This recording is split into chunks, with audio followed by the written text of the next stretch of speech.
Welcome to the She Births podcast, a place for conversations to help you create a beautiful birth and grow gently through the powerful time of motherhood, or as we call it now, matrescence.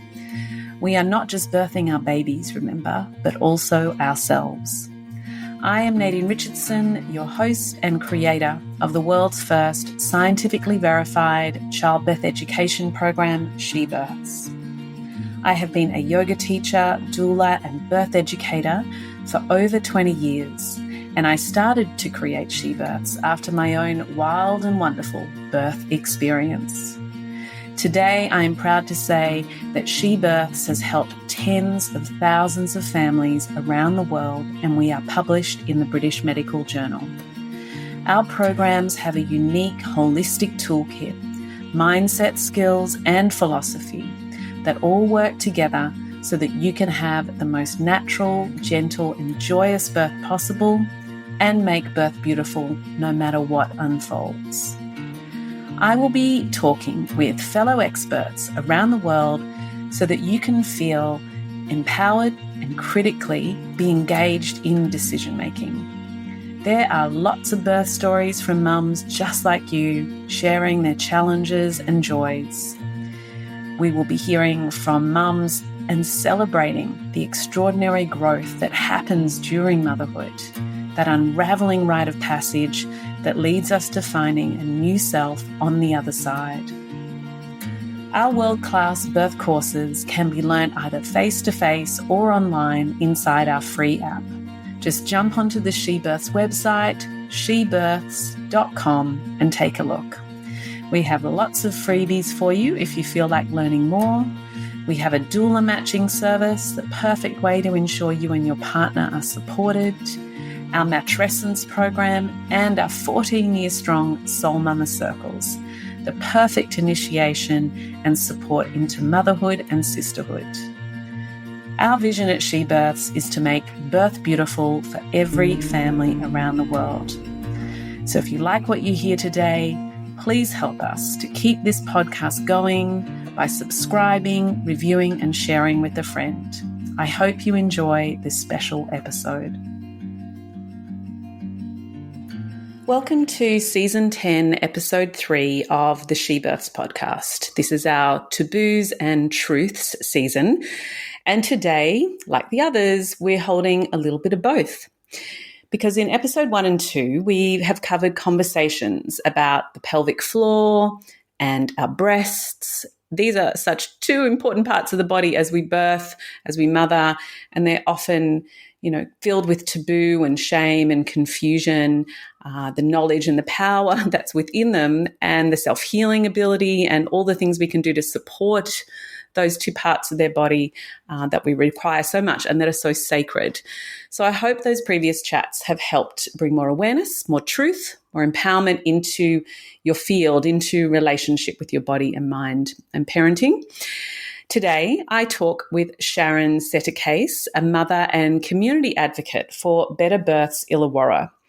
Sharon is a space holder whose work is rooted in reclaiming and healing self, community and culture. Her ancestry is Argentinian, and her story and responsibilities are now interwoven on Dharawal Country, south of Sydney, New South Wales. Sharon's work involves visioning, collective liberation, connecting with each other, dismantling colonial patriarchal systems while honouring intergenerational strength and collective resilience of marginalised people. Sharon is the president and co-founder of Better Births Illawarra. You would have seen that we have shared lots of their posts over the last little while. They are a fierce grassroots community advocacy organisation committed to ensuring every mother and birthing parent has access to empowered birth through respectful, just and humane maternity care. In our chat today, we get to celebrate something rare yet powerful: triumph in the birthing space.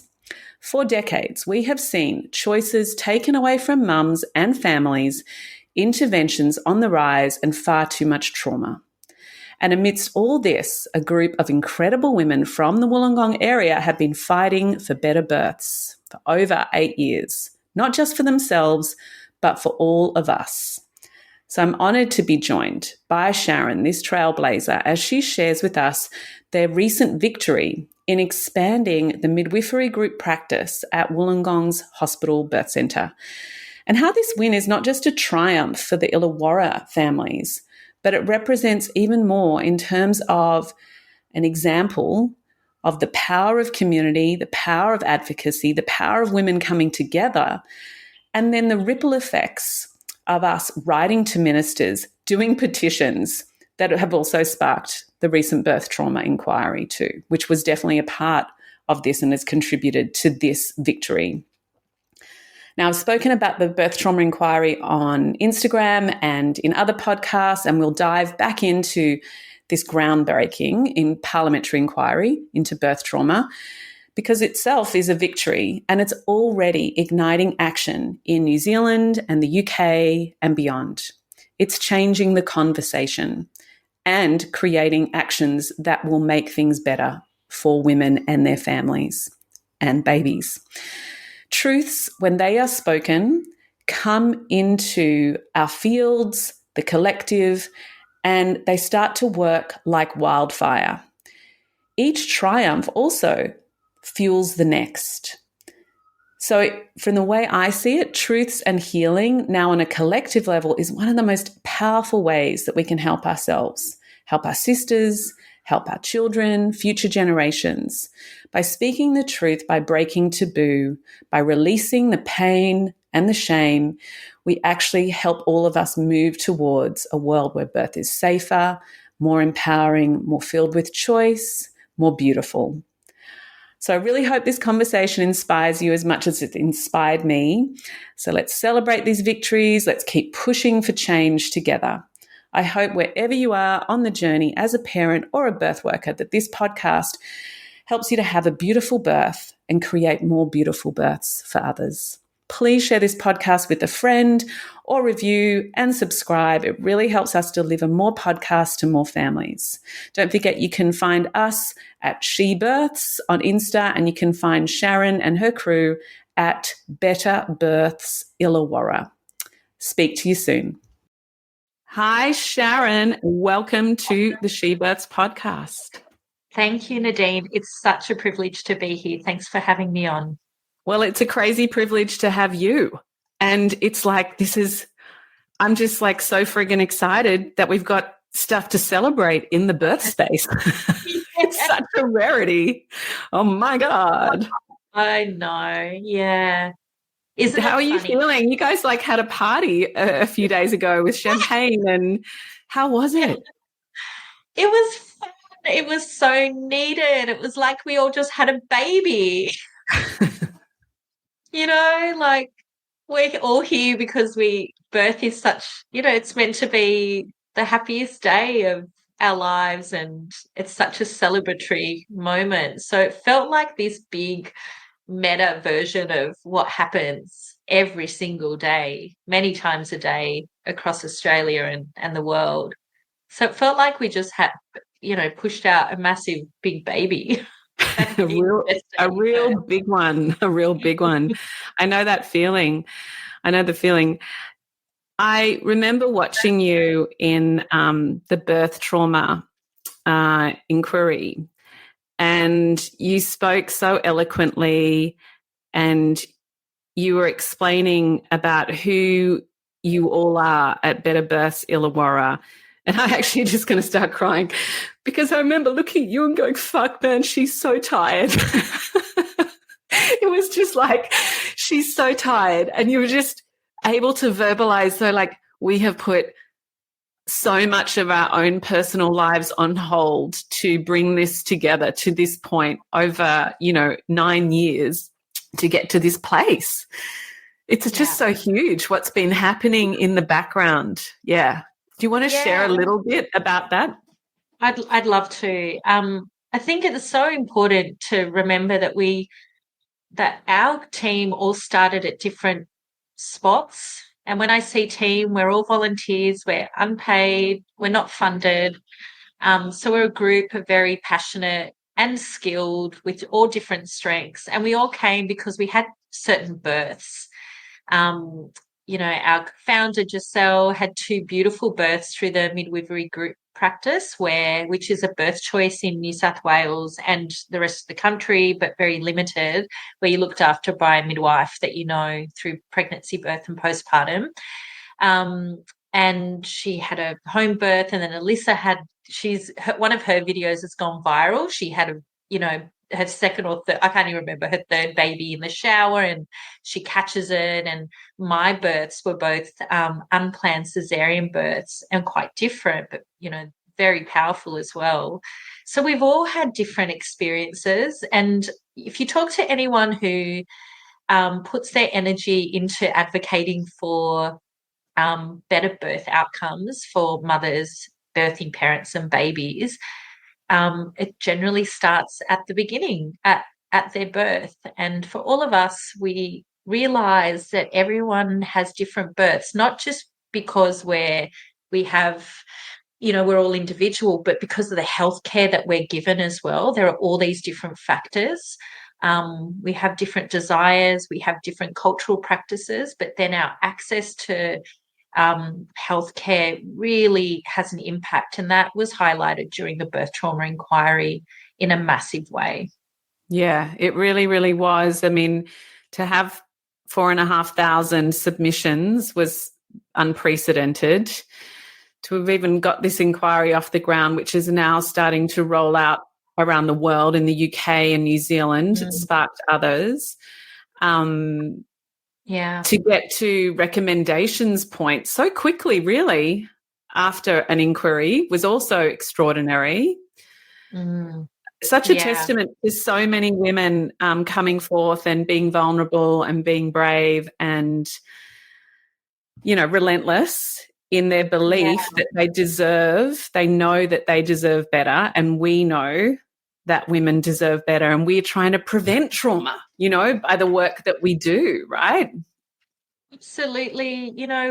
I think what I loved about the inquiry was there were thousands of women and partners and midwives and doulas who, some of them, we had retired midwives putting in submissions. I got a message the other day from a woman. We notice her always loving our stuff and sending supportive messages. And I just sent her a message the other day. I said, thank you for always cheerleading our team and our organisation. And she said, I put in my submission, and my last baby, I had them 19 years ago. So there were submissions from people who were, in a way, they don't have a stake in this anymore because they're not having babies, but they know how much of an impact your birth has. People remember every single detail. I remember every single detail, what was said, what music was playing, like all of what my partner was wearing. So it's a testament to the power of birth, and the testament to how much we want birth to be sacred, and how important it is for women and birthing parents to have choice around birth. And also,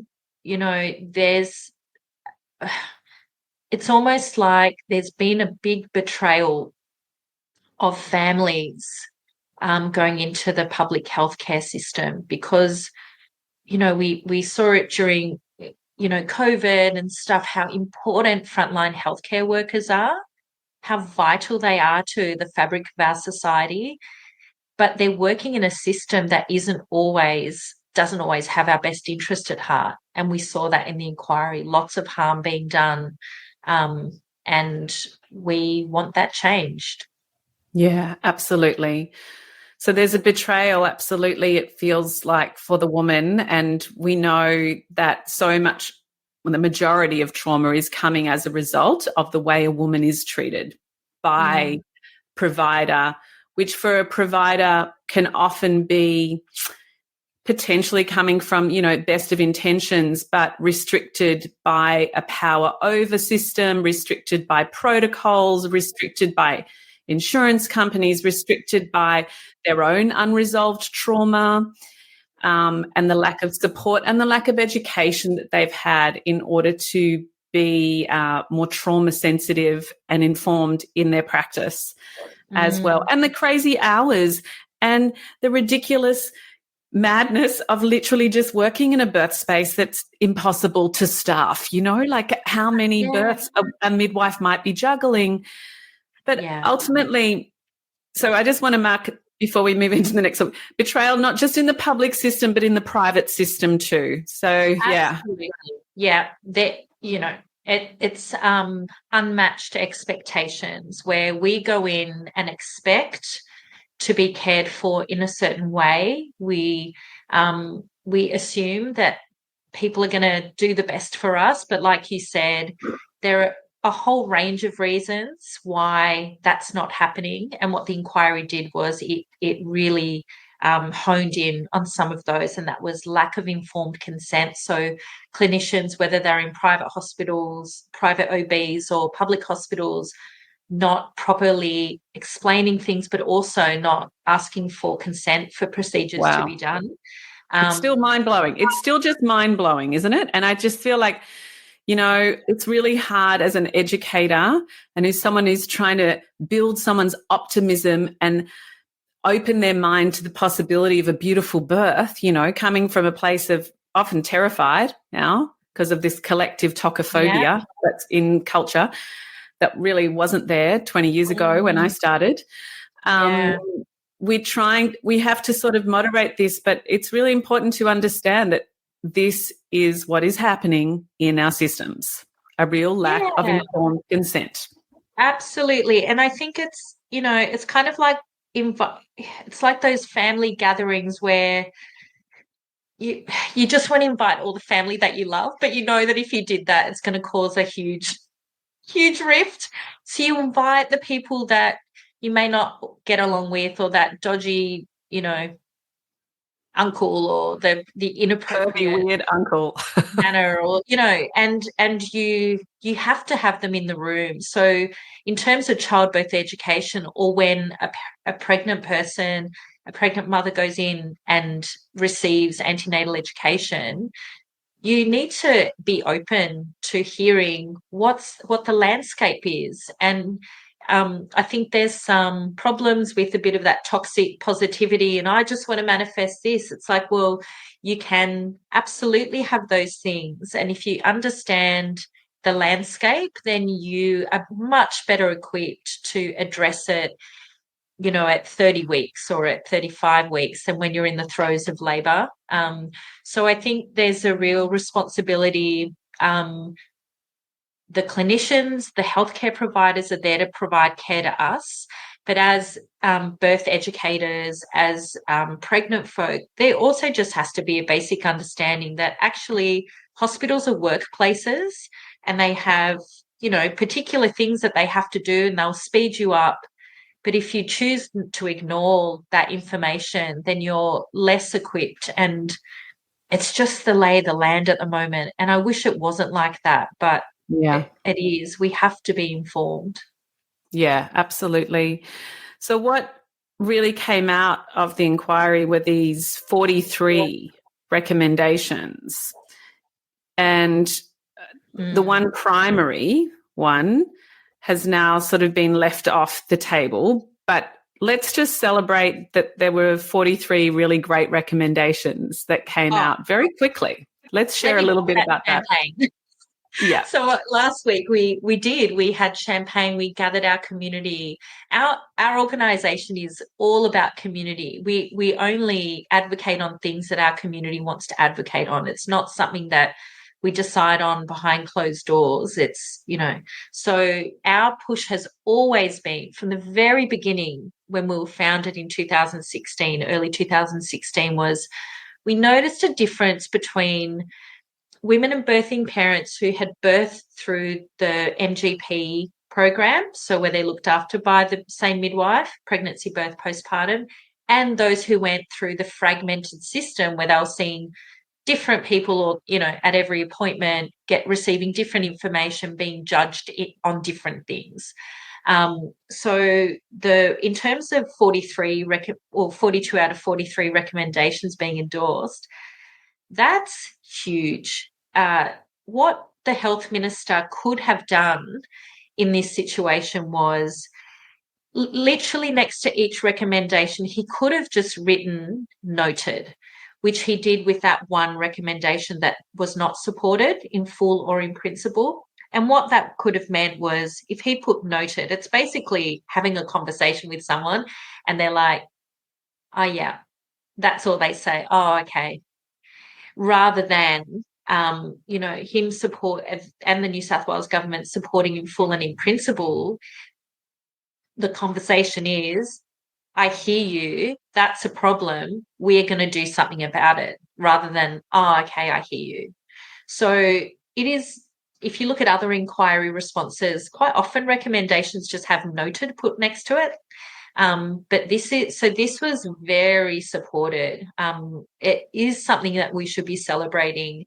And the select committee members did an amazing job pulling together thousands of people's stories, all of the hearings, all of that information, all of the evidence to make 43 very good recommendations. We felt like there was a few that fell short, but we can talk about that in a moment. And it just means more advocacy by groups like ours and ensuring that the community is watching what the government's doing. Yeah. I created Soul Mama Circles, a mother's group with meaning, for mums and bubs to find community, to gain the support they need during matrescence and really enjoy parenthood. As we become mums, we experience intense physical, mental, emotional and spiritual changes, and a typical counsel group doesn't always cut it. Many of us walk away feeling unseen and alone across the greatest transformation of our lives. A Soul Mama Circle is a month-long program facilitated by myself or a postnatal expert, who is often She Births alumni as well, and a Soul Mama alumni, that includes face-to-face gatherings, an online private community, and valuable resources. Every week we explore the key areas of motherhood and are reminded of the latest neuroscience about your changing brain and hormones and nervous system. We always have guided somatic experiences and some breath work to help you feel calm and connected. You'll also receive downloadable visualizations and PDFs to support you through the journey, plus lifetime access to resources and lifetime connection to your new soul mamas, as many of them continue for years and years and years. Our longest is now 15 years in connection, and all of the children are still friends and holiday together. This expert-led, facilitated program is designed to help you discover the new you that is emerging, to support your family and your key relationships, and teach you the true essence of self-care. To join a circle in your area and begin your journey of growth and connection, just visit the She Birth site and go to our face-to-face learnings, parenting, Soul Mama Circles, or you can type in shebirths.com/mothers-groups. You can follow us on Instagram to watch more of our lives, where we talk more in depth and talk to some of the mums who've had these amazing circles in their lives. Together, She Births is here to support you grow and thrive as mothers with our beautiful Soul Mama Circles. So join us today. I mean, I don't know of another time apart from the sorry and apology that Kevin Rudd made to First Nations people, of another time when a minister has actually apologised to I wasn't there in the room with the sexual assault and violence and those apologies. I wasn't there, but obviously Kevin Rudd's apology was on the main media. So tell us a little bit about what's happened, who Ryan Park is and what happened. So funnily enough, Nadine, I was in the room when he apologised, when he made the public apology, because this is a bit naughty, but I snuck into the closed media room up in Sydney on the day that he was making the announcement, right? Drove up, fanged it up the highway. And I've been looking in my letterbox all week to see if I've received a speeding fine. Haven't yet.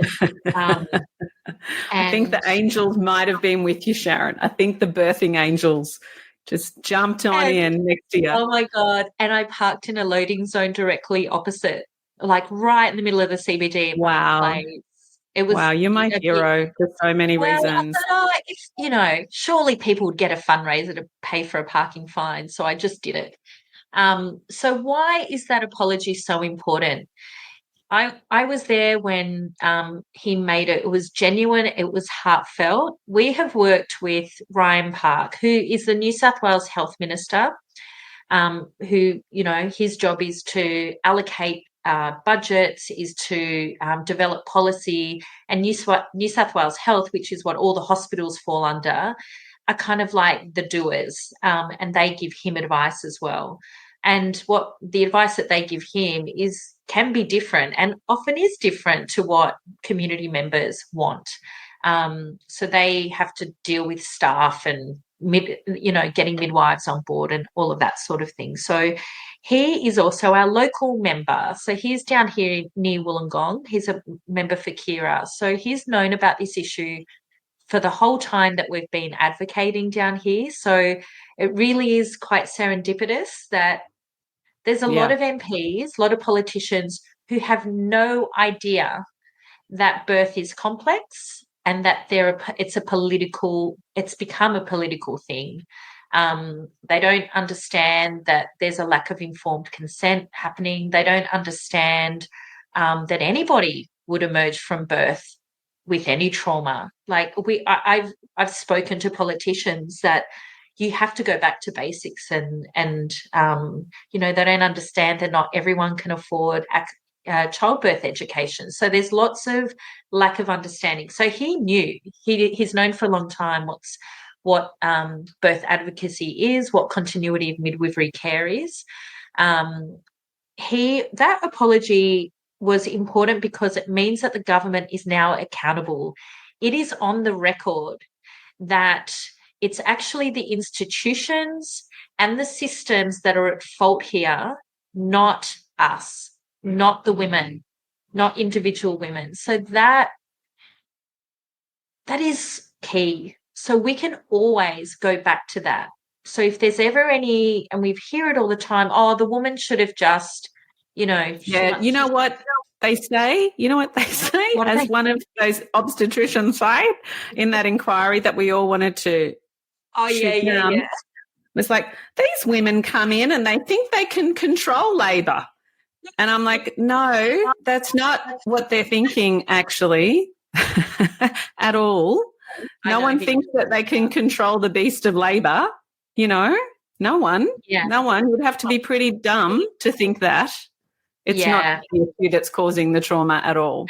Absolutely. And so the apology for us, yes, it was genuine. Yes, it was heartfelt. And I teared up when I was in the room. I'm a crier. Doesn't take me much, but it was a very important moment of acknowledgement. But like I said, it's about they're accountable. They're saying this is something that is systemic, and it's institutional. So they are now responsible for doing something about it. And what did he say? He said something, and I'll read you the apology. We apologise to women who have not received the high standard of maternity care they should have. We also recognise and are grateful for the courage of the thousands of women who shared their deeply personal and difficult experiences with the Select Committee on Birth Trauma. So it really is an acknowledgement as well on how much effort it took for people to share their stories and relive trauma from 19 years ago or 19 months ago. So we are really grateful for that. It's a good start. And we're impressed that he endorsed the 42 out of the 43 recommendations. But there was, I think what we wanted was more immediate and specific commitment to ensuring that all women across New South Wales have access to continuity of midwifery care models, Yeah. which I was literally, so we're speaking on the Tuesday, the 10th of September. So I just was listening to the health budget, sorry for the jargon, but the health budget estimates. And he just said, even though we support continuity of midwifery care in principle, we are wanting to invest in it and we are committed to it. So we're totally going to hold the health minister to account, the government to account, and New South Wales Health to account, so that regardless of where you live, you have access to this care. It doesn't mean that people are necessarily going to choose it. There are always going to be women who will, they want an elective caesarean section for very good reasons, and they will go to a private obstetricians and use their private healthcare and do that. So just because you're saying this is about birth choices, everyone should have access to gold standard of care across New South Wales, and that's what we're going to continue to advocate for, and many other organisations too. Absolutely. So, the truth is, as you've educated so many people about, is that 9 out of 10 women that want midwifery, group practice or MGP or continuity of care are not able to access it, which shows such a huge need. And we know that. I mean, where, I'm from in Bondi, you had to pee on a stick and literally book in to MGP, into the major hospitals. And then, and you could miss out, absolutely. And so there is a lot at play. There's a confluence of factors. There's federal money and there's state sort of legislation, as well as, there's a whole bunch of factors that need to come into play to make this happen. But it is possible, because Wollongong Hospital, which has got to be has been one of the dodgiest, worst hospitals in New South Wales, has turned the ship around. Can you just share a little bit? It's like testament to your hard work, and it's such a victory, and I'm so happy for the women in your region. Me too. I just got shivers, because at one of the hearings of the inquiry was here in Wollongong, and the spotlight was on Wollongong Hospital in our local health district. And that was quite painful for a lot of people. But it had to be here because, we have been advocating for more than 8 years on improving maternity services. Our community is very loud. We know what we want, and we all come together. So there's all different organisations where, we are connected with the doulas, we're connected with the psychologists, we're connected with the pelvic floor physios. We are a massive village down here. And our partnership with the local hospital, we are not an us and them we don't have an adversarial relationship. We have always worked together.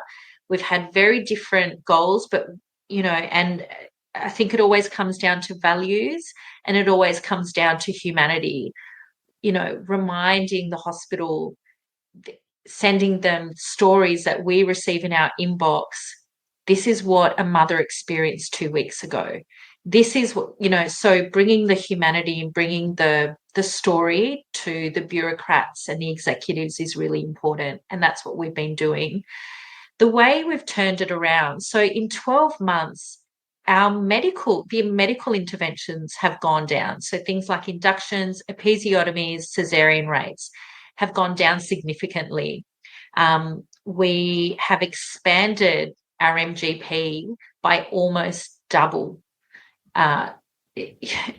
which awesome. We had to wait until we saw the media release and the announcement before we could celebrate it, because we've been fighting for this for so long. And often the reason that we get told is there's not enough money.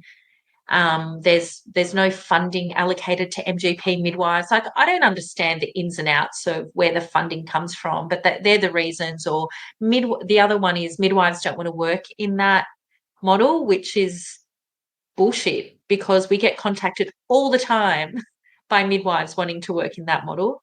Of course, some midwives don't want to work in that model, but there are plenty that do. I got email from 2 new grad midwives down in Melbourne who would move up to Wollongong to work in the MGP model up here, because they're going to have 2 new grad positions that are being mentored by some of the more experienced MGP midwives.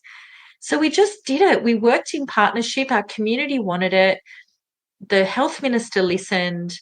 And here we are, from one of the worst performing hospitals to, like, we're reducing intervention rates. We've got a gold standard of care here. We've moved from an obstetric-led antenatal and postnatal clinic to a midwifery-led clinic, and it's called MAPS. What is it? I don't know. Do you know what that stands for? No, I always forget what MAPS is. Midwife, antenatal and postnatal service or something. Yep. So well, you get to spend more time with those midwives. You have these longer time frames, which builds up relational care, and, midwifery group practice and, home birth are relational care when you have your own private midwife. But the ideal, in the public system, and obviously there's public hospitals that offer home birth, like the Royal in Sydney. Yep, your one. Oh, that's fantastic. Wow. Yeah, yep. And so many, and Byron, that's extraordinary, because that is the true, I think we just need to highlight that for people who are listening. That's actually what true continuity is, when you have not just your provider that you meet in pregnancy and postpartum and that comes in for, 5 to 10 minutes of delivery. Actually, that person should be with you throughout labour, should be your sole carer, your primary carer throughout labour. So not changing midwife shifts, nothing like that is going on. It's real relational, deep safety that we experience when we have continuity of midwifery care. Because when women are with women, we get more oxytocin, our nervous system is able to relax. When a care provider really knows us and has spent time with us and has seen us in maybe little vulnerable moments, which, is going to happen to every woman throughout their pregnancy. You're going to have a little mini breakdown at some point, and that's going to be shared. That intimacy is what carries you to the other side. Yeah, it really is. And we know some fabulous obstetricians who are very woman-centered and very supportive of physiological birth, of birth choices, birth preferences, respectful of cultural protocols, understand that when someone comes into the birth suite, if, there's lots, it's not just birth trauma that's around. It's if someone has a history of trauma, or they're currently homeless, or, they're living in this country without a visa and have to go back to work 2 weeks postpartum to retain their visa, that, like, when you have a midwife who knows that about you, then they are able to support you in a way that is respectful of what you need and what you want and what you've asked for. I'm just going to speak to, if you're pregnant, you need to ask questions about whether your care provider is going to be there in labour, at birth, and how often after postpartum, because women are getting confused what's MGP and what MAPS is, because they're rolling out MAPS. There's going to be heaps more issues, like with the midwife. Yeah, so the MAPS doesn't. The labour. Yeah, so MAPS doesn't ensure that a midwife you've met. No, but they're calling it. They're calling it continuity of care. It's not continuity. And it is not. So if a woman is listening to your podcast, and there's going to be more of this, there's going to be heaps more of this. Yeah, they have to know the difference. And so that means we have to keep fighting, and we have to keep rallying, and we need to keep working within our communities. There are ways to become a consumer advocate within your hospitals, within your local health districts. There are meetings that we can all go to that the hospital opens up freely. But often these meetings happen and no one turns up, or it's not made as a clear public announcement to community or an invitation to come. Yeah. So I feel like the way you have kind of facilitated the movement really in your area is the perfect one, because you've been able to pull in like lots of people and then become that speaking, that representative voice from them to the hospital system. Yeah. Yeah. I've already noticed quite a few and consumer groups, and when I use the word consumer, it means you're consuming the service of the hospital. So they will call community members consumers, maternity consumers, and you can be a formal representative that's linked to the hospital. The way we did it was different. We were just a bunch of parents that sat around, had a coffee, and then we sent the head of maternity. I don't even remember. We found the email actually the other day when we were reflecting on how the hundreds of hours we've spent in meetings. And so we just sent an email to the head of maternity. We asked to meet with them and we introduced ourselves and we said, this is what we want to work on. How can we do that together? And it started from there. So there are different ways that you can create change in your community so that when your or your friends' children have children and then they have children, we're actually going to be in a really beautiful space of birth, and we're not going backwards, or it's not going to stay at this rock bottom situation that we're currently in. So I would suggest strength in numbers, finding people who you like and that who you'll be friends with, to get together as a group and just start the conversation with your local hospital and setting up monthly meetings. And in our team, we have doulas as well, who have a different perspective. I suppose a community birth support. I just support, friends who have babies, but I don't have a business or anything. But there's a whole range of people that can be involved as a consumer representative. And I very strongly recommend every hospital should have a maternity consumer group, whether you're pushing for home birth. So you might want your hospital might have an MGP, but not have any home birth attached to it. So that could be your aim.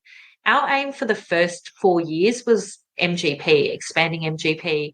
And then we do side things like, actually, there are no birth props in our hospital. So we advocated for birth props. So there was the birth stool and, a couple of birth stools and balls, and then we heard that there was money being dished out by the state government. So we advocated for some of that money to be allocated to upgrading the birth unit. And we did that and we joined. And I have memories of sitting in these meeting rooms with my then 18-month-old, like doing graffiti under the tables, don't tell anyone. But that's how you had to go. You go with your children. You do not leave your babies behind. You do not leave your children behind. You own that space and you are there because you are the consumer, they are the service, and they are lucky to have you in that room with them. They are lucky to hear your opinions. They are lucky, very fortunate to have a group of interested community members wanting to improve the system, because sometimes the hospital or the local health district needs that information to then take back to the state government and say, this is what people are asking us for. So maybe they're wanting those same things too, but community voice is incredibly, incredibly important. And it's an up and down game. Change takes a long time. I feel like we're over puberty. We're like, we've had it's been this long. It's like, yes, I'm out of that puberty stage and now I'm feeling like awesome. That's where we're at. I don't know. I just love that we were able to celebrate last week the expanding of the MGP, the announcements from the birth trauma inquiry, the reduction of interventions, of unnecessary interventions. But all of that has come with a it's not a price because it's all worth it. But you've got to make sure, like, I'm lucky because I've got a very supportive partner. My kids, they get it. Friends who cheerlead, and we've got a group of people, and our team, we love each other. We're really good friends. We've developed strong friendships. We're all different, but that's where we need to start. We need to just start at that basic level, sending that email, getting a bunch of people together and starting. I love that. I love there. what you've just highlighted there, the power of grassroots, the power of connection, the power of women, the power of mothers, power of coming together over a cuppa, the power of just showing up and leaning into, Yes. Discomfort. And you're right, the hospitals are extremely lucky that you have shown up to these places and been able to be a representative of community, because you're right, a lot of people in the systems do want it to change, and this helps them, as you say, go to the powers that be and make those changes that they would like to be a part of. I mean, the most common story that we hear of midwives coming out of their training is, in the first year or two, is absolute shock, depression, traumatized, grief-stricken from what they see being practiced. And the leave rate is huge the moment they start working in hospitals. Yeah. And no one really wants that to continue. And what happens is, some people, of course, do, and they do the best they can, and they try and work in MGP, and they keep showing up each day and sharing their love and light and their deep care, and they have to do the work to then resolve trauma that happens in previous births and all that kind of stuff that they've been party or witness to themselves. But a lot will just continue in a dissociated state, and that will only lead to further trauma for other people, unfortunately, ongoingly. I guess in summary, Nadine, it is the power of connection. It is the power of women. It's a power of coming together. It's called grassroots because we're just at that ground level, and you don't have to have expertise around advocacy. You just have to know what you want and have stories, and ask your community, what do we want here? That's, it's as basic as that. I just hope that people don't think that it's this, you've got to have this background in this or that. There will be skills, and you bring them together. And when you were saying about the midwives, just quickly, we get many messages from midwives who are so, like, they feel glad that we are there because it's a support for them as well. Because not all the responsibility should be put on the hospital. Community needs to take responsibility for birth. We all do. So we're just playing our part, and the hospital does their part, and we, it is that village. For us, it's a village mentality. It's the same way as we say to postpartum mums, please make sure that you have support around you. Learn how to ask for help. Learn how to come together.